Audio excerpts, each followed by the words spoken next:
What's up, Dragon Brood? So today we are going to do a Gruul update. For those of you that are regulars on the channel, you will know that generally during a season we like to do 3 or 4 updates of a Gruul deck. Just kind of as the format changes, I give you an update and kind of explain the reasons why different cards are in and different cards are out. And this time it's weird, like the version we're now playing is kind of a mix of 2 versions ago and the one we've recently played, so it's kind of different, but we will get into that in just a second. But 2 things. One, remember to check out my sponsor, Cardsphere.com, where you have the option to find all the cards you want, sell the cards you want at the price you want, and they do all the work for you. The other thing is, remember to hit the like button for this video, especially if you like seeing this stuff, and subscribe to the channel. Even more so if this is your 3rd, 4th, 5th time to come back and check out one of my videos. You're obviously enjoying the content, so help me out. Hit that button, hit the notification bell so you get notified every time I have a video go up, which is just about every day now. And let's go take a look at this Gruul list.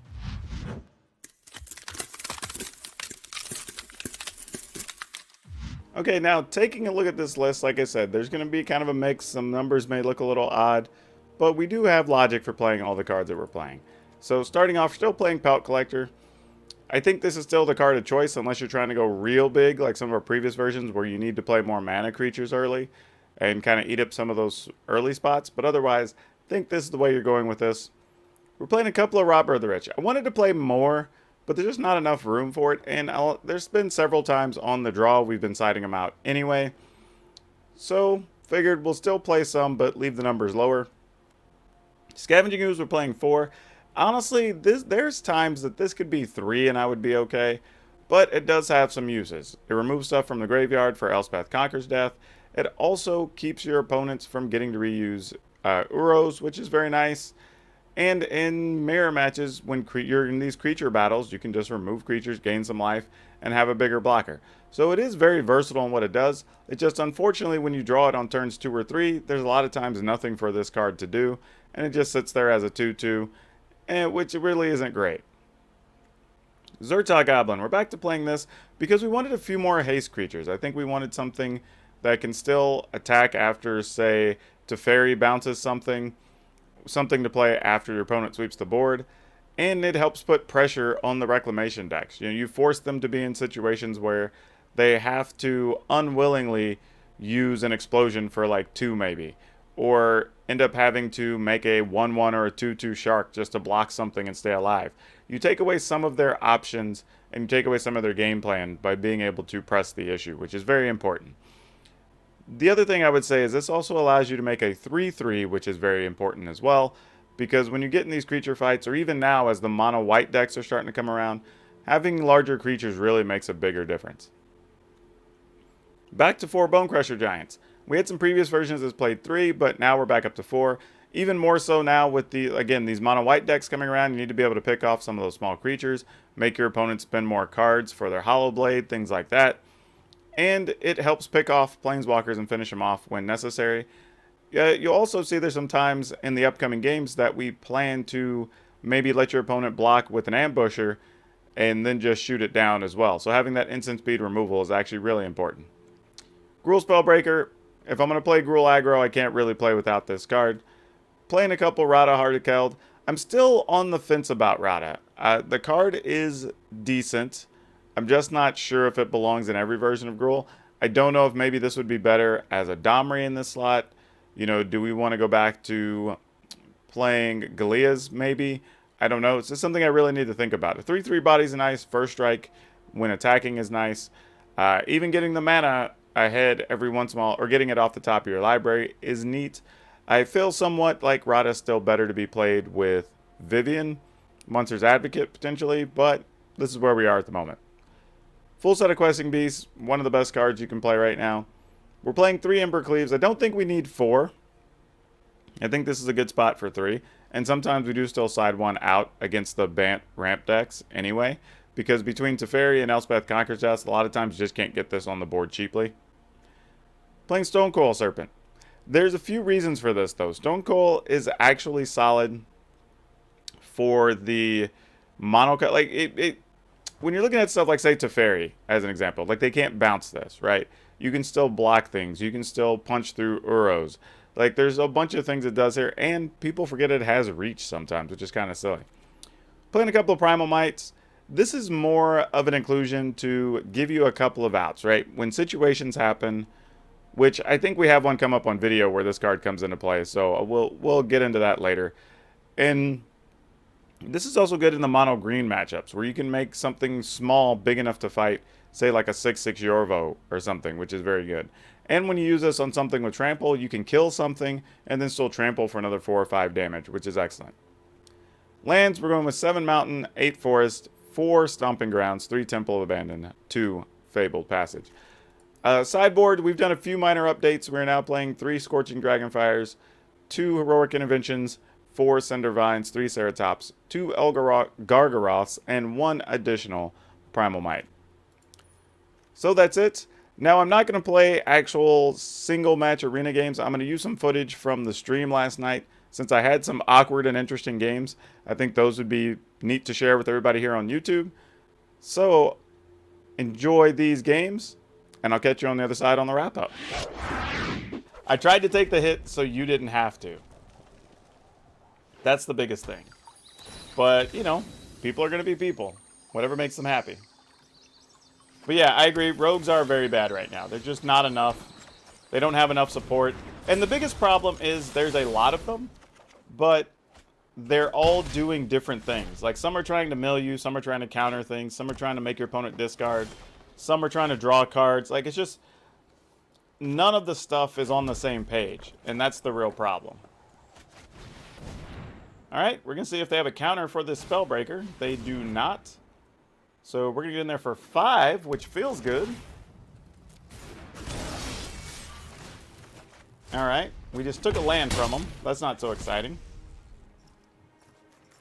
So here's kind of an interesting thing. We can attack and play a creature and possibly counter... Oh no, that's an Aethergust. Never mind. I was thinking it was the Mystical Dispute. So that's not going to do what I wanted to do at all. I mean, I feel like we still just go ahead and play the Questing Beast here. Because if they counter, we still attack for 5, put the opponent down to 8. And then they can't Shark at all. Because I feel like that's their plan here, is to Shark and make a 2/2 Shark so they can block the Robber of the Rich. If they have a counter, it kind of sucks losing the Questing Beast, but don't hate it, you know? So yeah, let's go for it. Problem is, next turn they can Shark and kill our Spellbreaker, but I did think about attacking and then just killing a 2/2 Shark, if that's what they had. But for all I know, it's probably another Aethergust just to bounce the Questing Beast at this point. Oh, it's an Ambusher. Okay, fair enough. Ambusher's legit. I guess it still would have made sense if we'd have left the Bone Crusher mana open. We'd have been able to kill the Ambusher there. That would have been nice. Oh, that's unfortunate, though. That Nissa's, I think, is going to bring this to a close, ladies and gentlemen.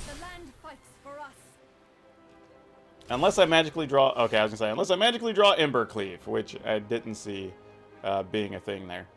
Let's see, what do we do here? We can attack with both the Questing Beast and the Robber of the Rich. Assuming the opponent blocks... Probably Questing Beast with the Breeding Pool. And then we can shoot the Ambusher, but that's also only if they don't have... Oh, wait, but if they do try to Aethergust, we'll have a Mystical Dispute. That's pretty funny. Okay, I'm on board with this plan.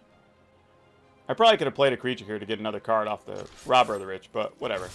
He's going to die this turn anyway. Don't have an Embercleave. That would have definitely ended the game here. The opponent's trying to check what they want to do for blocks. Oh, really? Oh, really?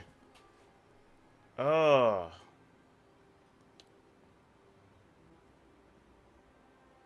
Man, you know what? I kind of want to Aethergust their thing and then just shoot their Nissa. Is what I really want to do. Oh my goodness. This feels like, it's so close. This is so close. Um, man. Man, this is close. It's also possible I could have just like gusted the thing when I attacked and then make them block with this or whatever like was a thing. But I think we have to Aether Gust here, right? That feels like the correct play.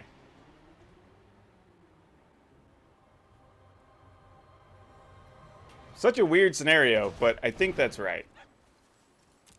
And then Questing Beast hits the opponent down to 3. We'll put Nissa down to 2. We can shoot Nissa for the last 2. Oh, they had a Brazen Bar. Dang. I guess we have to do this, which wrecks our other plan.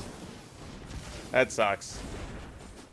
But I think we really do need the Questing Beast on the table, unfortunately. Man, that sucks. Thought a long time about that whole sequence, but I didn't think at all about them having a petty theft. I mean, good job, Robber of the Rich, giving us a shot at least. But that turn did not end up the way I wanted it to. I tried my best, team. I tried. The thing is now, though, like, I have no clue what those last 2 unknown cards are. And we know they can flash in the Ambusher. Man, how sick would it have been if I just drew another Bonecrusher Giant there? That would have been nice. What do we do? Feel like if we attack with a Zertog Goblin, then they just block here, and then the Ambusher blocks the Goblin, I would think. And then we have to use this to shoot the Ambusher. Don't love it, but I feel like we got to try it. And then I guess the backup plan would be just to play the Scavenging Ooze. And then just try to beat the opponent with big oozes, if that's a thing. But I'm just going to do this, see what the opponent does.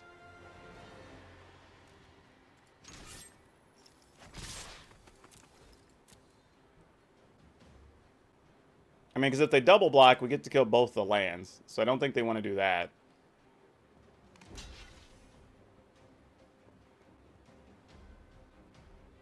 So, I mean, you're just going to give up? Man, this is another Brazen Bar, isn't it? That sucks. Ah, well, not a lot we can do about it.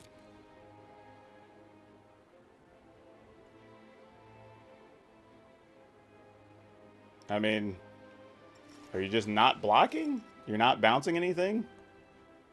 Did we just forget to block?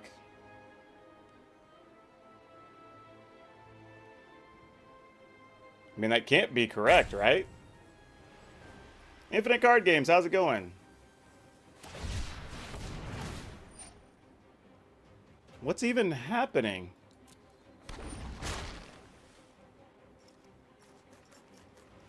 Aren't they just dead?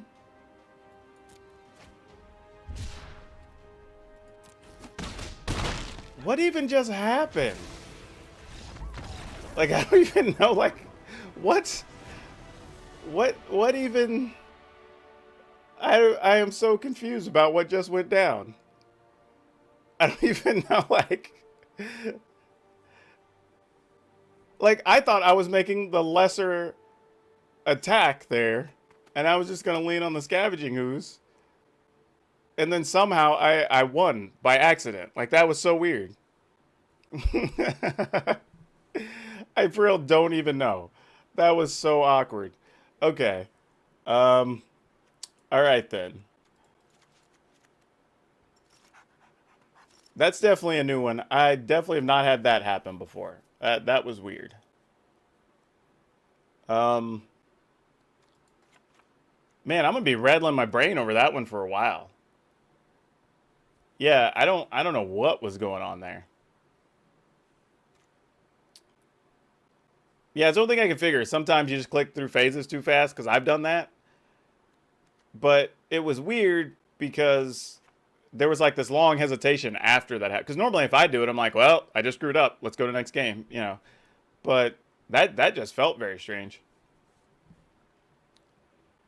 I sort of feel like I want to get one of these two into the deck, whether it's Shifting Ceratops or Elder Gargaroth. I don't really care, but I feel like one of them needs to be in here for the late game.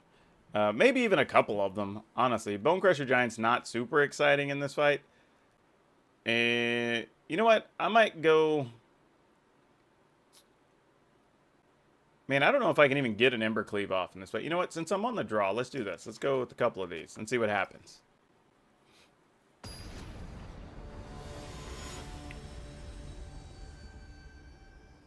Yeah, I generally just say, like, my opponent most of the time. If I don't know gender, I do my opponent or them or people. Or like I refer to you in the chat as just like y'all. Or the brood, because, you know, I have my dragon brood. Man, I want to keep this so bad. But I know it's wrong, so I'm going to mulligan. Hey, I got rewarded finally. Let's get rid of one of these montañas. Still got to draw a land over the next couple turns, but that feels okay. Because maybe we draw, like, Gruul Spellbreaker and something else along the way, and that'd be exciting. No Ceratopses. Why no Ceratopses? Ceratops still can't be countered. Still can't be blocked by Uro. Still can't be bounced by Petty Theft or Aether Gust, though it can be Aether Gusted on the cast. Though I have to admit, I've always hated those types of cards, like that you get the option of countering or bouncing. It's like you should make cards where they commit to one or the other. Because giving that option is really strong. Really strong. No free mulligan. Nope. Not in this format. Oh yeah, nothing wrong. I wasn't judging you for that. Trust me. That is definitely a mistake some people make. Not a huge deal. Alright.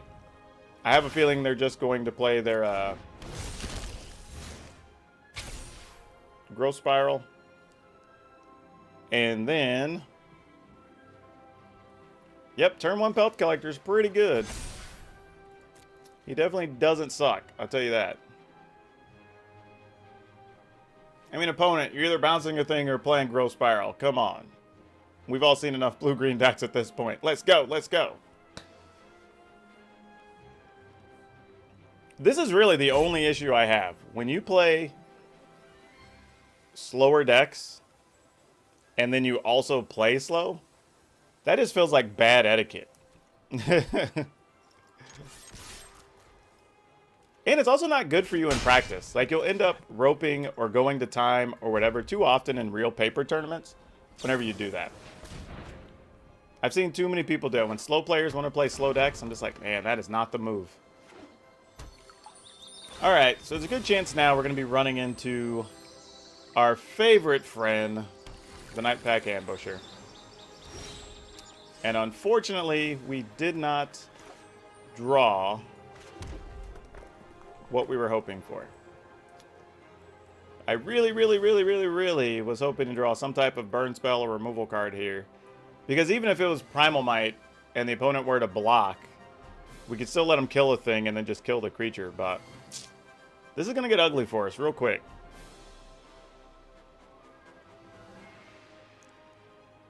Part of me wants to send just the Zerta Goblin in as a test run.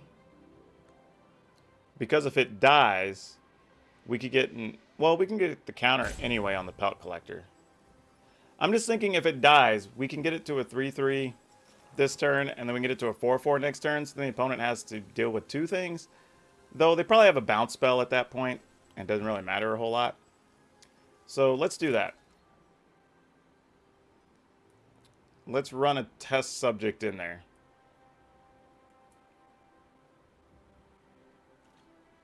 Alright, just see what happens. So I have a feeling that's the case. Yep, there it is. Yeah, if I was going to do that, I should have just played this Pelt Collector first, too. Because then I could just played Pelt Collector, then played this. And then got that one to a 4-4, that one to a 3-3 next turn. So that's definitely a mistake there. But, like, I don't know. I guess it's going to end up the same size, so I guess it's fine.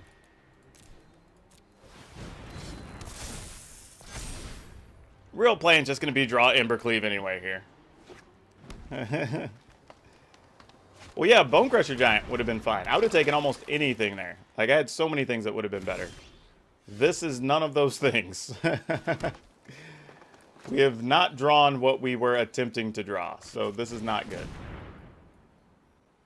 What, we got one creature in the yard? Sure. This is probably a spell counter, though. Yep, that's what I thought. Yep, we're not doing well at this point.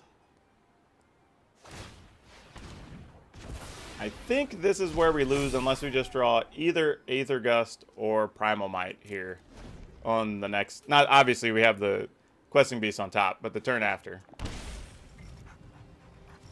Oh, that's not good. They left that untapped. They're just going to Shark here. That sucks. It's bad when you know that. Not a lot you can do. Oh, just an Essence Scatter. Interesting. Okay.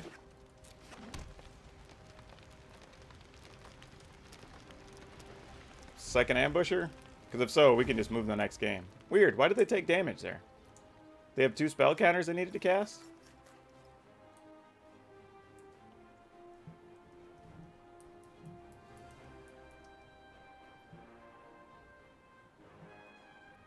Why bait out the Ambusher? I feel like you wanted a creature and lost board advantage.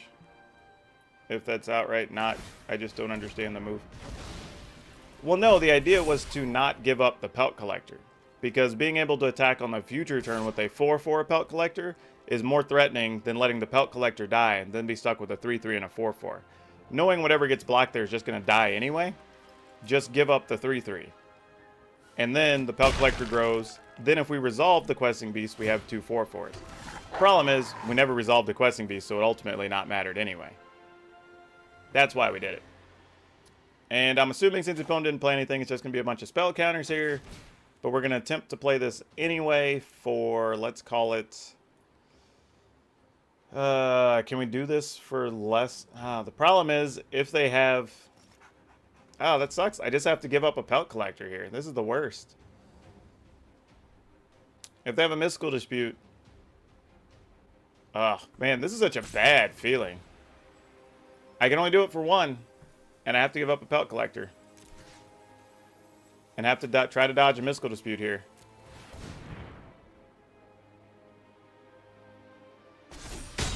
I mean, that's literally all we can do. I mean, it grows the other Pelt Collector, which is nice. But that's about the best I got.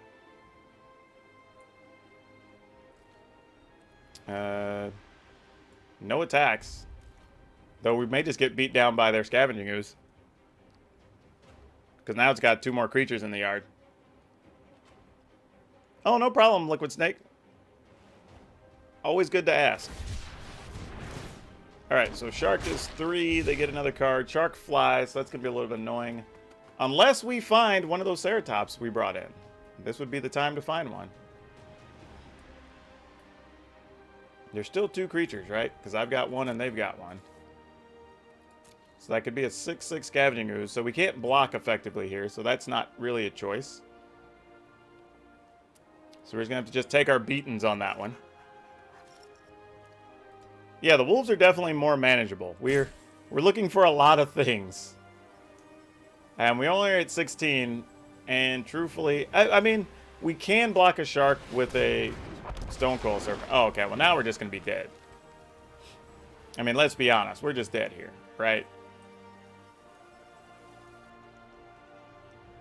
What's the opponent even waiting on? Like, literally, attack with the Shark, because the only reasonable block I have... Ugh, come on, opponent. Like, I'm literally dictating the opponent's hand at this point. Yeah. Move a thing, go to 17. Hit me for 8. I go to 8. And... too late. Not enough. Alright, let's go to the next game.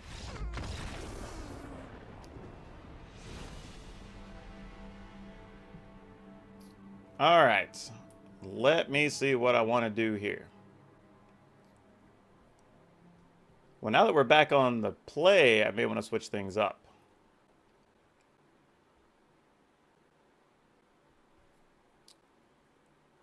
Dun, dun, dun, dun, dun, dun.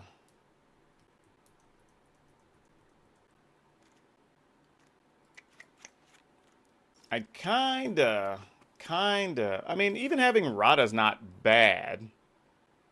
Because Rada at least has first strike. But maybe we just bring in the other Primal Might and call it good?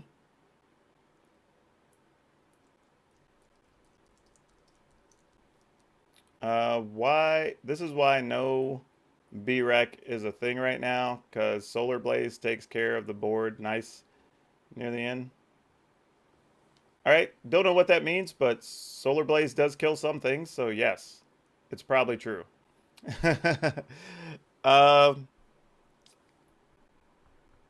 Heroic Intervention's cute. If we get into a battle where they have a bunch of wolves or whatever, we could try to trade. That's a thing that's possible.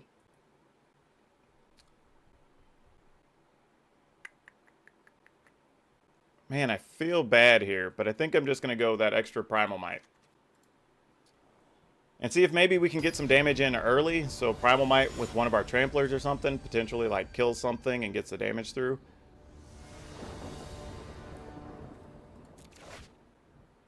I don't love Double Temple, but I do like this hand. Oh, you're late, son. You're late. Let's see. If we rob her next turn, then we Zertog Goblin the following turn. We could Bonecrusher Giant to shoot something. We'd have the land tapped. I think we keep Pelt Collector, oddly. Not a spot you normally want to keep it, but knowing that it could contribute to us also getting the Embercleave off, I think we kind of have to.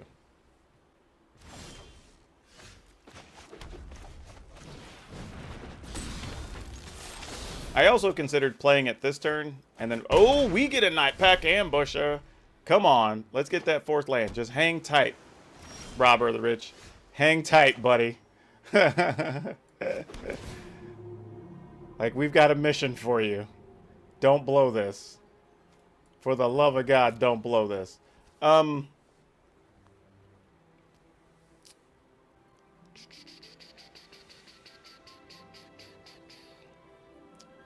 Man, I feel like the Zertog Goblin needs to be a 3/3 though here. That's the bad part.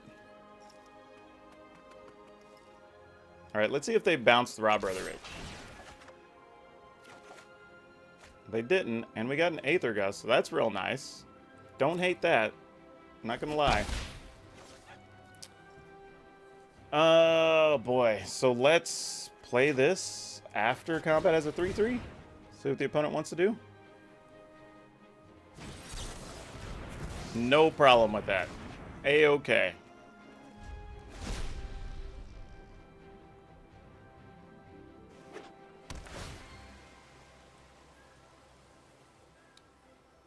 I mean, because if they're just gonna be doing that, and we're gonna get option of some cards, and I'm all in on this plan for sure. This is great. We found our fourth land. Do I need a fifth land? Maybe. All right, let me get this right. So we know we have an Ambusher and an Aether Gust from them. If they do try to Ambusher the next turn, we can Aether Gust it. Then we can play our own Ambusher, or we could just Embercleave. So I'm going to leave the land on top, actually. I think we're going to be in a use a lot of mana phase very quickly. Get rid of that before it has a chance to do something.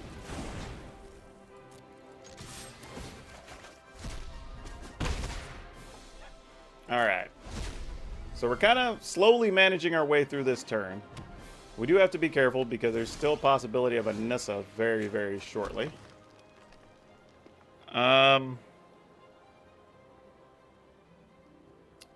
Yeah, I think we just attack here.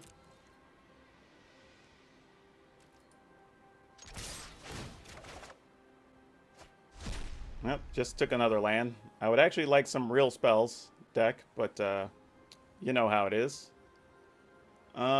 Sure. Did the opponent forget to block again? Feels like that might be the case. Let's Here's the messed up part, right? If they have if they have an Aether Gust, they could just Aether Gust their own Nightpack Ambusher to the top of their deck, which is kind of cute, right? But the interesting thing is, if they do that, then we still have access to their Aether Gust next turn. So their turn would be just play Ambusher, but then we could just Aether Gust it back to the top of their library, and maybe even Embercleave at that point if we just play a Stonecoil Serpent here. So yeah, we just play it. Such a weird scenario, but oh, so they just countered it. They're not even... Okay, so they are putting it in the library. All right, that makes sense. Oh, you know what? They might actually have a Mystical Dispute. If they have a Mystical Dispute to go with that, that's bad for us. Oh, so it's Nissa. Okay. That's less bad. Not great, but less bad. Mind you. Sure. No blocks, because we'd rather have all of our attackers. Oh, man. Oh, man. That was not expected. What can we do with this? Dang it. I'm a mana short. I'm a mana short. Because I wanted to give something a big attack and then be able to Embercleave too. But I don't think we get to. So the plan here is just going to be turn this into a 4/4, well, to a 6/6. Fight that, then take out Nissa, then attack the opponent. And then I think we're good. Yep. So that Primal Might was about to be real. Let's go back so I can explain what I was talking about, right? So we can play Primal Might for 4. I mean, we could Embercleave here, but Embercleaving is not the best play. So you don't want to Embercleave. Because, like, Embercleave doesn't do enough. It might kill Nissa, it could put the opponent at, like, 4 or something, but it doesn't necessarily do what we want it to do. So here, we can actually turn the Robber of the Rich into a 6/6, kill this forest, send the Robber of the Rich into Nissa, then attack the opponent down to 9. Then they're down a land, and they're down a Nissa. And we know the only thing in their hand is Nightpack Ambusher, and we still have access to this Aether Gust. So whether they play it on their turn or not, when we go to attack, we'd be able to Aether Gust, because they'd be out of mana at that point. The only way that goes bad is if they have this and an additional land that lets them play a Mystical Dispute. That's literally the only thing they could do, which it looked like they didn't have it, because I think they would have made that play there if they did, knowing that this was in the graveyard, or exiled. So then the next turn is just bounce it and Embercleave, and then that would get us pretty close to ending the game there. So that's what I was getting at before the opponent scooped. I just figured I would explain it so people didn't think I was just like rambling and not understand what was happening there. All right, now I promised you those games were going to be awkward and interesting, and they were awkward and interesting. But what you get to see, though, is that you do still have some game against some of these decks. I think some people have turned away from Gruul too easily. But honestly, we saw a Gruul deck do well in the CFB Pro Showdown last week as well, and ended up in the top 8 out of a couple 100-person event. So that's always awesome. So, I mean, there's still definitely some play here. I think you do still have some choices to be made. Again, like I said, for me personally, I'm still kind of debating the 2 slots where Rada sits. Do I want those to be some other aggressive creatures, maybe something else with haste? Do I want to go back and have them be a couple of Terror of the Peaks for the top end? I don't know yet. There's still a lot of things I'm considering in that particular spot. But otherwise, I think the deck's still fun. I'm still playing it in ladder, having a good time with it. So if you're looking for something a little bit different, it's definitely an option for sure. But remember, like this video, especially if you love Gruul, subscribe to the channel, hit that notification bell, and just help me out while I'm trying to grow the channel. But that's all I have for you today. We'll see you next time.